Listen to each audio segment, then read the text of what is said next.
Good morning and welcome to another week on Business Morning. I'm Chimeze Obi Iwago. Thank you for joining us. Well, the weekend was agog over the federal government's suspension of Twitter in Nigeria. For many, the moves come with different negative impact on an economy that is currently struggling to find its bearing. This, no doubt, have direct costs for businesses that use this medium for advertising and price discoveries. It's also seen as a scare for any potential foreign investors. But let's quickly get the perspective of the Director General, Lagos Chamber of Commerce and Industry, Dr. Muda Yusuf, about this. Good morning, Dr. Yusuf. Thank you very much for joining us on this program this morning. Thank you very much. Good morning. So one of the features of open market is free flow of information. In the words of Ayn Rand, we are fast approaching the stage of the ultimate inversion, the stage where the government is free to do anything it pleases, while the citizens may only act by permission. Would you say this is, where we are? This can be described where we are at this point, and can the economy really afford this?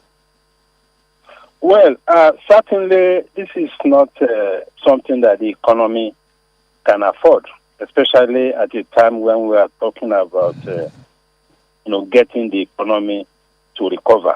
When we are talking about promoting SMEs, creating jobs and all of that. I think this, for me, was a bit disproportionate in terms of the response of government, to what happened with regard to Twitter. So in things like this, I think we need to worry about the wider implications of the actions that we take. This is not to diminish the fact that the federal government may have a point in trying to seek redress as to the policy of Twitter or the approach of Twitter. But in matters like this, it is important to look at the wider implications. The implications for small businesses, those who use the platform for advertising, for campaigns, for sensitization.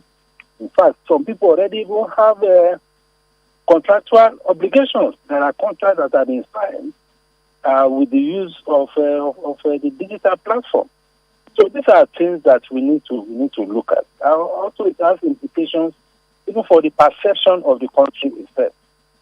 So things like this need to be looked at very, very carefully before we take actions of this nature. And I must also say that even on the part of Twitter, it is very important that the context of tweets are also properly understood, so that when they're also taking decisions, they be better informed as to the contextual issues around whatever tweets are on their platform. So that will guide them, that will enrich their judgment as to whatever action they want to take on any tweet that is on their platform.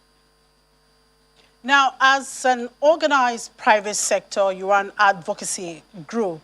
How do you intend to approach this, with the government? Because a lot of your members, of course, use this platform to promote their businesses, to, talk about their businesses.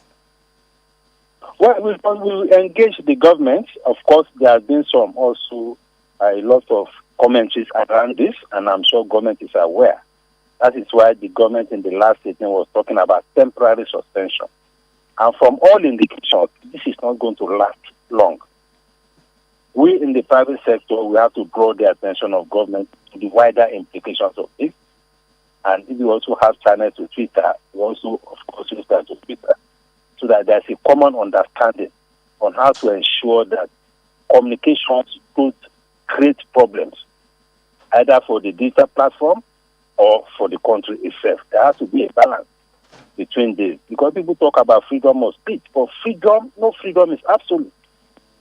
So we have to be, properly guided as to how we manage this situation, and we do this by properly engaging the parties concerned. All right, thank you very much, Mr. Yusuf, for sharing your thoughts with us on the program this morning.